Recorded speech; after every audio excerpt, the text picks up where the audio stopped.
অঙ্গভঙ্গি দিয়ে হোক, কথাবার্তা দিয়ে হোক, হাসি খুশি করে হোক, দাঁত বের করে হলে অথবা কাতুকুতু দিয়েও স্বামীকে হাসানো লাগবে না, অসুবিধা নেই। স্বামীকে যদি কেউ কাতুকুতু দেয় অসুবিধা আছে?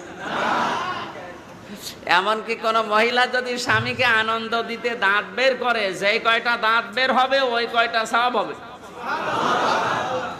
বাড়ি যেয়ে দেখবেন দাঁত কেলিয়ে পড়ে আছে, আর বন্ধ হচ্ছে না। না, আপনি আনন্দ দেবেন। এরপরে 8 নম্বরে পারিবারিক বৈঠক করা লাগবে, এটা সুন্নাত।